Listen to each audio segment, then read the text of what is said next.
Vayehi b'shalach parei sa'or. So this is Yud Alef Shvat.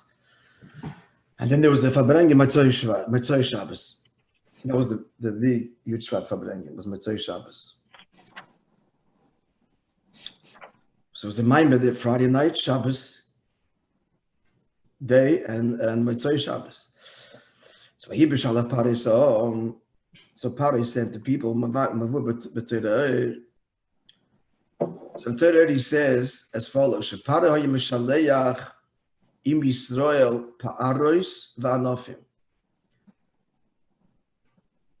crowns and branches. Now, what is all this about? He means here Baruchnius. There is no such medrash like this. It seems to be based on a pasuk, a little bit in Yecheskel, describing the Yidden coming out of Egypt as a vine, and other, kind of related sources. But Akaponim, that's what the Alter Rebbe says, and the Rebbe will ask, what does it mean? But the idea is that Parish sends with them that which will produce fruit. Baruchnius. So right away, actually, he says, through being in Golus subjugated to them, the Mitzrayim caused,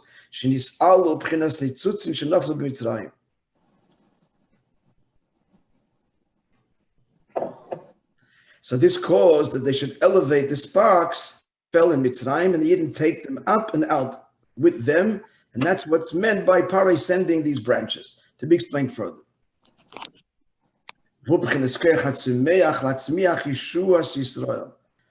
And this is the power of growth that they connect to in Mitzrayim and take with them, which is the power to cause and sprout salvation for Yidden, elevating the sparks, to be explained in the Maamer. Like as he explains before this, these are the final words of the Maamer there. Before that, in the Maamer, he says, this whole metaphor of Eden compared to grain, to branches, to growing things. I'll put it there.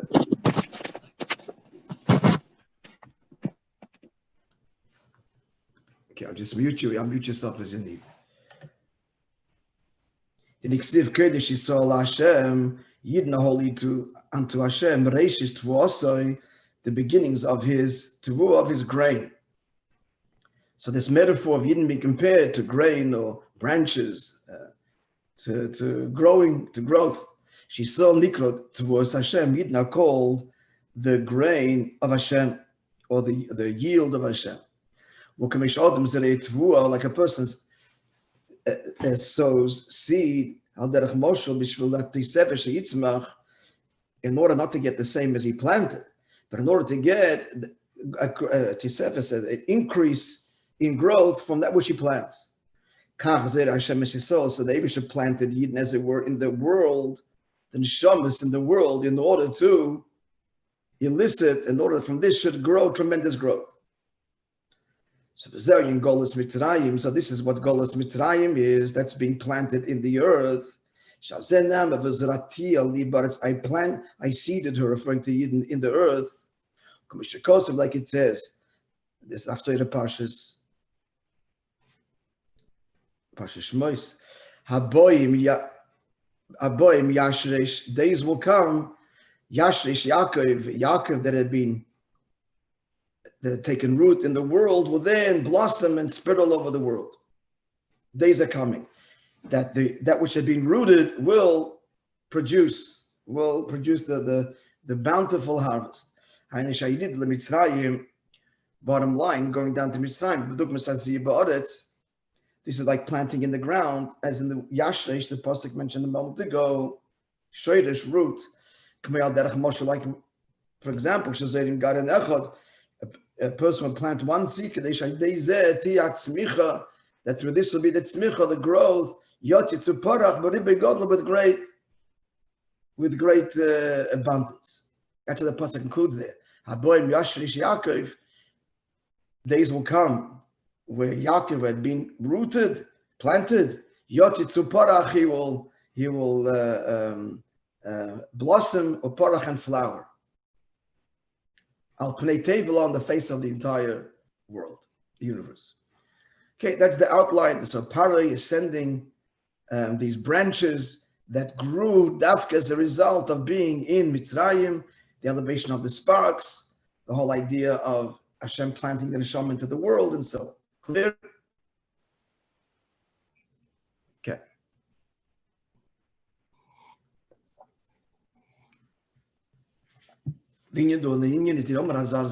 Razal say, Hashem didn't exile the Yidden amongst the nations of the world. Gave him only in order to attract Gedim. And the Gemara brings this pasuk, and I planted for me in the earth. There's a person plant a saw, a measurement, X measurement. But to get many fold from it, not to get the same yield back. So you didn't go into Golus in order to come out even greater in number than they were, as it were, by attracting Gedim. We do Habibas, and it's not an explanation from the Alter Rebbe. The Gemara doesn't just mean only the union of Gedim. We see the number of Gedim that were added to the ranks of Yidden throughout exile in B'Misra. It's a very small number. And it doesn't justify the concealment, the stadium and the covering, and the obstacle, the Vamnis, which holds back, and literally the delay, the holding back, and the obstacles that we've encountered in Golus, which for this small number of converts. The intent is broader.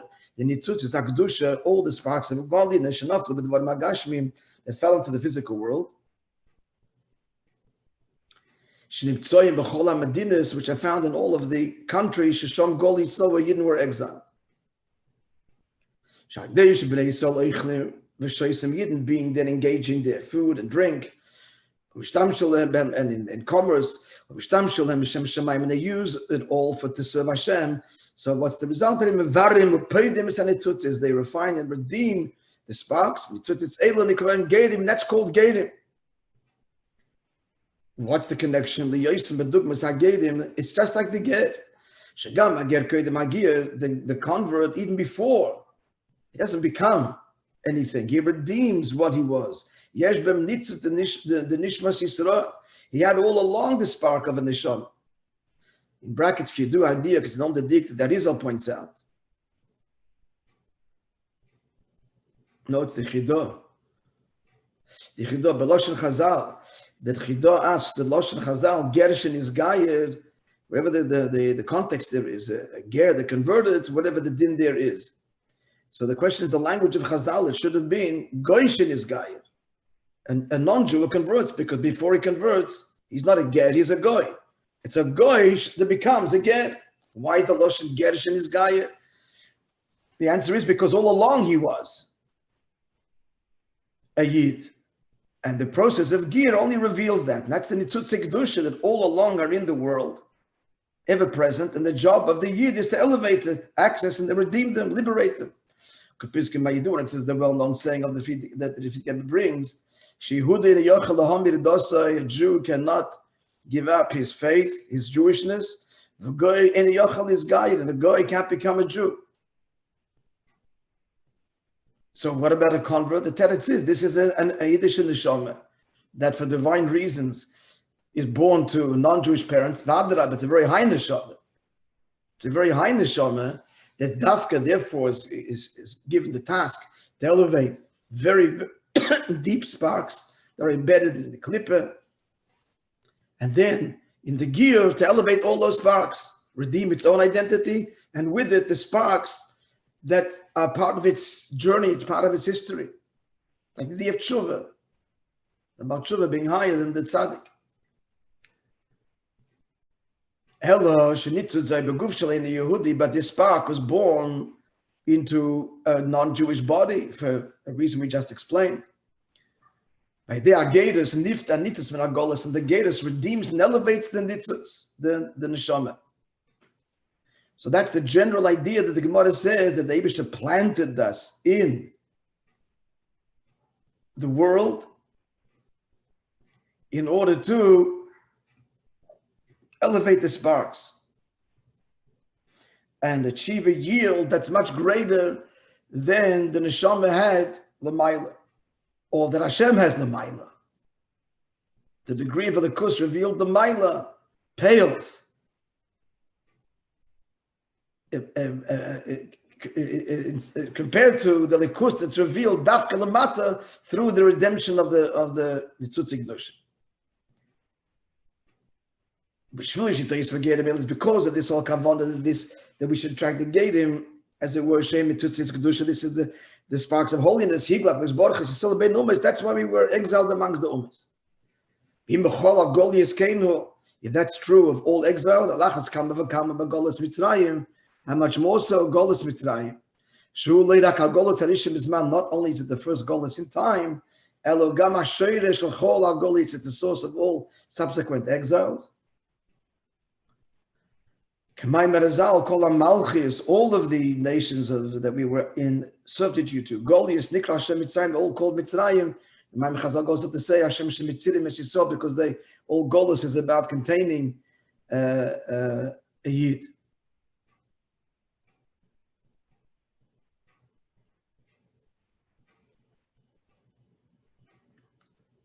So therefore, the redemption from Mitzrayim, since it's the source of all Goliaths, the Yitzias Mitzrayim is also the source of the Geula of all Golas. It's all an extension, it's all a continuation of Yitzias Mitzrayim. Ois Bais, Omna Madain, Tzarech Lahov, you have to understand that Pirush, the Bishalach Pari Yisa'om, the Pari is sending, Shapari Meshaleach Pa'aris or Pa'iris. Pari is sending these, again, crowns of achievement. The word a pa'er means a crown. I'm assuming that's what he means. So what's the diuk that Pari is sending? As I said, there's no outright medrash in this whole thing that the Alter Rebbe is saying. That you didn't go out of Mitzrayim with these elevated sparks, etc. But it's hinted in Mechilta. How so? Says the Mechilta, Vayehi b'shalach, and it was when he sent, Ein shiluach b'chol mokim ele livi, or livui. Shiluach means to accompany. So the Pshat level, Parai sent with the Yidden, he sent officers, he said, see what's happening, to accompany them. That's the Pshat level. So there, hinted in the Mechilta, is this idea of Parai contributing, sending along with them something contributing to the Yid. That's the contribution, that Golus contributes to the Yid's growth, planting the seed into the ground. And this is further explained in the words of the Medrash. What's further explained? That Parai contributes, Golus contributes to the whole growth of a Yid. What's the Medrash?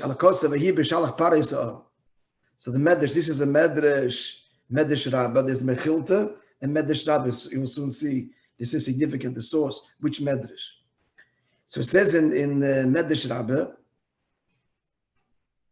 the Pasuk says that Parai sent the people. Asked the Medrash, Parai sent the Yidden. Bilam said, Kel Mitzrayim and Mitzrayim. He describes the Exodus. He says not Parai. He says God took them out of Mitzrayim. The Kanik Sivahi B'Shalach Parai saw. And here the pasuk says that Parai sent. El Maamer show you Parai Malava. Some Parai accompanied them. Shizel, what does it mean? Parai accompanied them. He actually didn't, but he sent his people. But the Pnimis is Shizel Teichrain the Biranitzutzis. We're taking the sparks that were in Mitzrayim. In that sense, Parai accompanies us. Now comes this little nuance here. Yom Tov Yosef, the matter becomes sweeter. in consideration of the following. Where do we see? What forced us to make us understand this? The words of Bilam. Because Bilam says, God took them out of Egypt. Oh. So then we go back, have to revisit, what does it mean by Vayehi b'shalach parai? And that leads us to what? That he didn't elevate the sparks that are in Mitzrayim, that within Parai. So it's Bilam that the contrast to the pasuk in Kel Mitzrayim and Mitzrayim. So what's the idea? Bilam. Who is Bilam? Shalom. It's a very nuanced point. Let's follow it. Shalom said the Moshe Rabbeinu. Bilam is the counter of Moshe Rabbeinu. Maamer Azal, like it says in the pasuk. Rashi brings it from the Sifri. Lekom Novi Oid Bisol Moshe.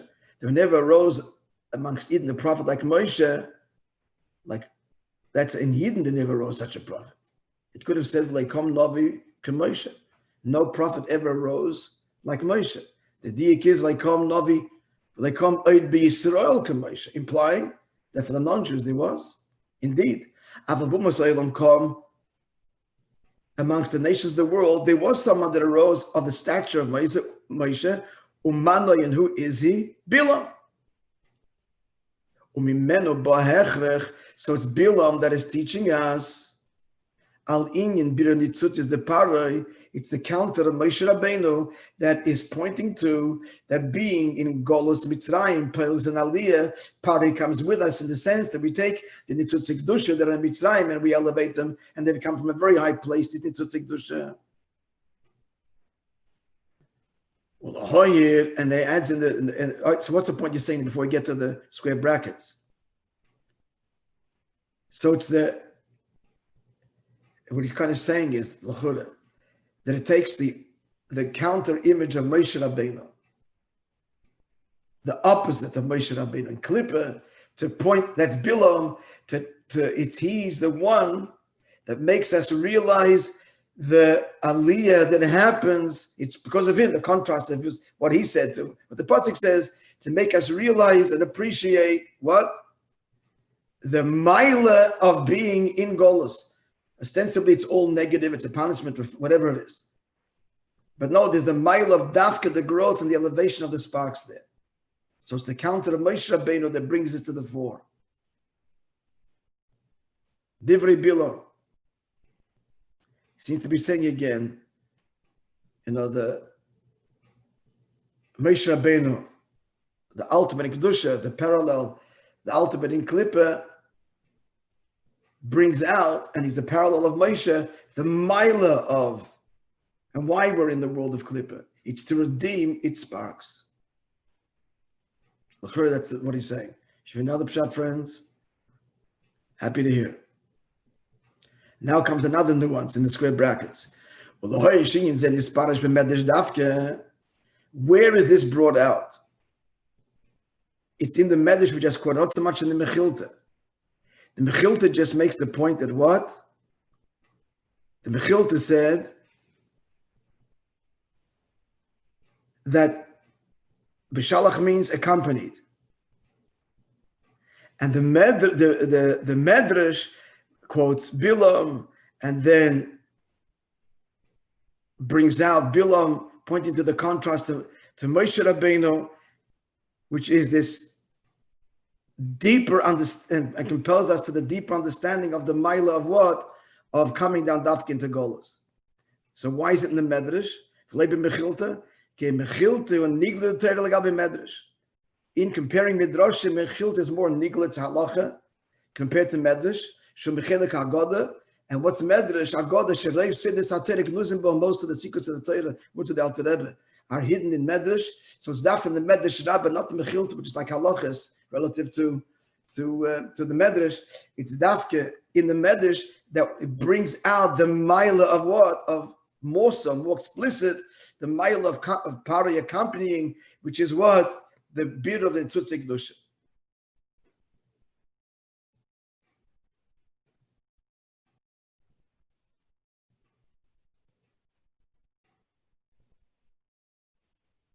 And how do we arrive at this insight? It's dafka by contrasting with the words of Bilam, which is the opposite of Moshe Rabbeinu.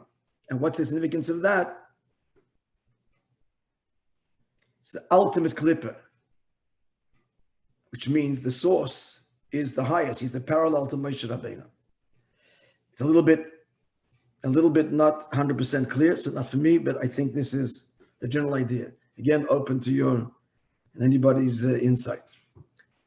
But the shaila is, after all is said and done,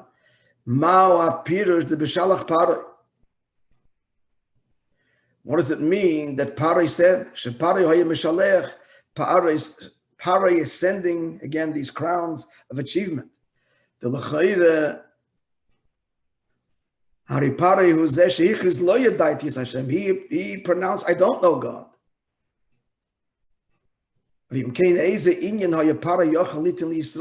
can Parai give to the Yidden? It's kind of despite him. But what is he giving?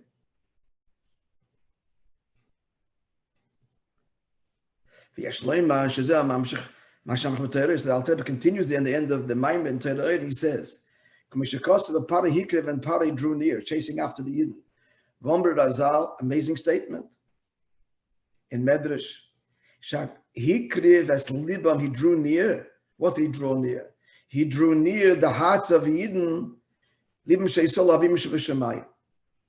The Heinrich Parai Pol B'Yisrael. Parai affected by Yidden. That's what we're associating it with Parai. Ha'inyin the Avodah Tshuva. He pales by Yidden the Avodah Tshuva. She becheliyati, which is a greater power than the Avodah that Tzaddik Yosef Avodah Tzaddikim. The Rebbe will explain now. So what is he saying now that he didn't say before? That Dafke coming in Golos, the Nitzutz Kedusha, the Aliyah.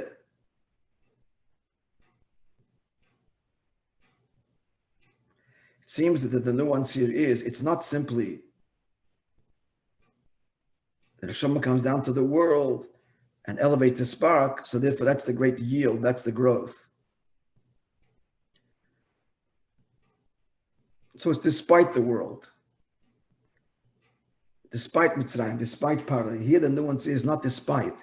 It's more, Parai is an active component in squeezing this out of the Yidden. As it goes on to say now, in order to achieve this mile of tshuva, extracting the sparks that are hidden in klipa, you've got to go to the place from where you're going to do tshuva.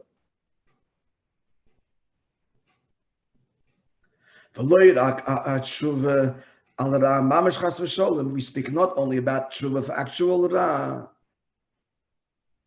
that you've got to be, certainly tshuva means going from there and returning. And the Gambin lets him to know what's that tshuva. Tshuva itself, it's the tomb of tshuva. What is teshuva? Not necessarily is it going from, means to return. From where? Not only dafke from Ra, but even from higher place. Tshuva means tasura mikam. Moshe Rabbeinu said when he saw the labas Asian, the snare, the burning bush, he says, asura, he approaches it, and uses the word asur, because he's leaving the place where he was, from where he is, and he's going to approach the burning bush there. All teshuva at all of its levels means leaving a place from where you are. Bottom line is, teshuva means a place where you are that you leave from, whether it's mamish klipa or higher levels, the higher levels of teshuva. So Bezel Parai Hikriv, Parai draws near the hearts of Yidden, Kashayeshna in the Parai Mitzrayim, when there's a limitation, whatever degree, terrible limitation or subtle limitation. Without that limitation, there cannot be tshuva. So Parai is integral to the whole process of tshuva. What's tshuva? It's to transform darkness into light, and bitterness into sweetness. That's the whole idea of elevating the sparks. So he's going to elaborate further. This is necessitates, part of the whole process is being in a place of Pari and Mitzrayim, or whatever level that is, and then experiencing the Teshuvah from there. So Pari is integral to the process of the elevation of the sparks. Again, I have to admit, it's not entirely clear what he's adding in this paragraph over what he said from the get-go in the Maamer. I started to suggest something. Well, I don't know. To think of a mashal maybe that will think a little bit and get the subtlety that's being added. But in this hasbara now, that Pari is part of this process.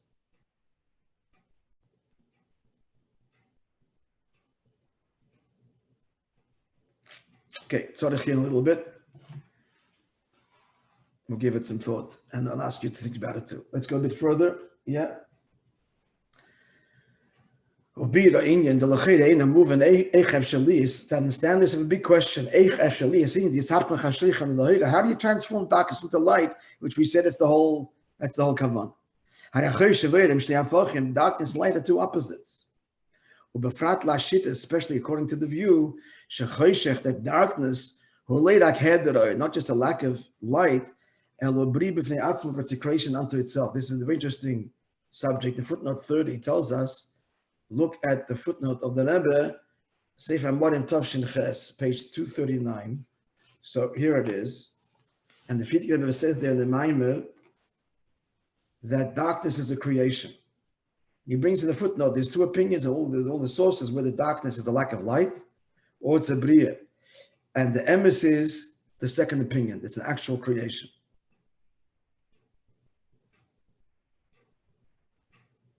And then he says that the second... Same Birkas Kriyashma, no? Huh? We say Birkas Kriyashma, Yetzer Vayehi. So it's one of the ayahs that's brought. Yeah, he forms light and creates darkness. He brings all the sources. The general explanation is l'chayla that the koyach hagvul, as we're learning in the Maamer before, the previous Maamer, the koyach hagvul, which is the shadish of the tzimtzum, etc., is actually a deeper koyach than the koyach habligvul, than the koyach havoid. Actually, it's a higher source. So it's not just a lack of oil, but the lack of oil, the lack of gilui comes because the Eibishter asserts even a deeper expression of him, which is the koyach hagabola, the koyach of finitude, the power to contain. So at any rate, if I'm not mistaken, this is how that the Rebbe wrote on the Frierdiker Rebbe's Maamer. I just read it to you. I mean, I didn't read it to you. Oh, I'm just saying. Oh, I just opened it, but he doesn't go into that beer. No, he just brings the sources. He doesn't give any explanation. He just says, "Ba'omek deya Bais is not chelekas of deya Alef, but meisefes alel." And then he points us to other Maamorim, but he doesn't actually bring the explanation in the Ha'ara. The me'ikar of the Ha'ara is the sources of whether it's a lack or an actual creation. But he reconciles and says that it's two levels. The chitzonius, it's the lack of oil. The bepnimius, it's higher. It comes from the koyach hagvul. That seems to be the hasbara. But the question he's asking here is, end of the day, they are opposites. So how do you turn this into light, into giloi? If it's a mitzvah of choshech, how does it become something else? It becomes light. So going forward now, this is the connection to, especially Isdala, the previous Maamer. Let's begin a little bit further. So I understood in light of the teaching of the Magid, that which Chazal say, rulership and dread literally is with him. He makes peace on high. Makes peace on high. There's conflict on high. The answer is yeah. Gabriel Sar Shaleshev, Gabriel, the minister, the Sar, a fire, Michal Sar Shalmayim, and Michal, the minister of water, in other words, Gevurah and Chesed, and one doesn't extinguish the other. How's that possible? Says the Magid,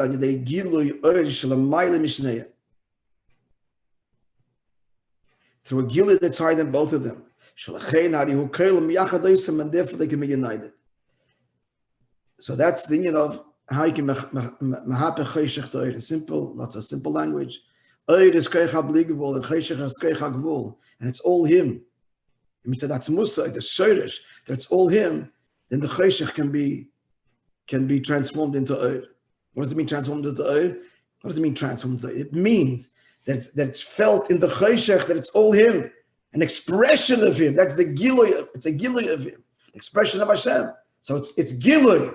Gilui HaCheshech, halayla atzma yoyed, that the koyach HaGvul is experienced as just as much an expression as the greatest koyach HaBli Gvul. Why? Because he's drawing on the etzem, which is atzmos, the equal source of both, not limited to either, and the source of both. As he goes in the Sefer, and so to transform darkness into light. It's higher than light and higher than darkness. They understood himself. Now that's what Tshuva accesses.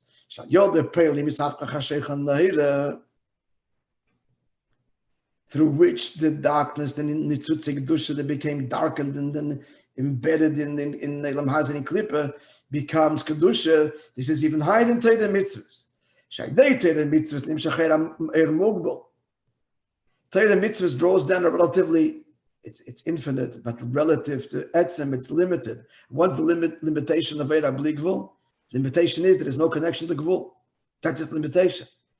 It's a kind of light that can't be reconciled with darkness, can't coexist with darkness, and darkness is a mitzias that opposes it. That is limitation. The true bilti mugbal, which is what? That even nimshach, that even gvul is him.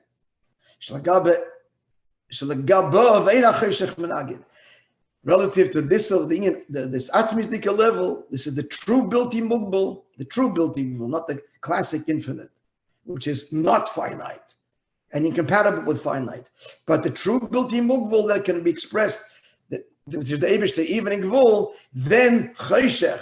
Again, what does it mean that darkness becomes transformed to light? That we see even in the gvul, this is you. You are expressed here. That's the gilui of the cheshech itself illuminating. Okay, we'll continue, Mr. Shem, on Monday.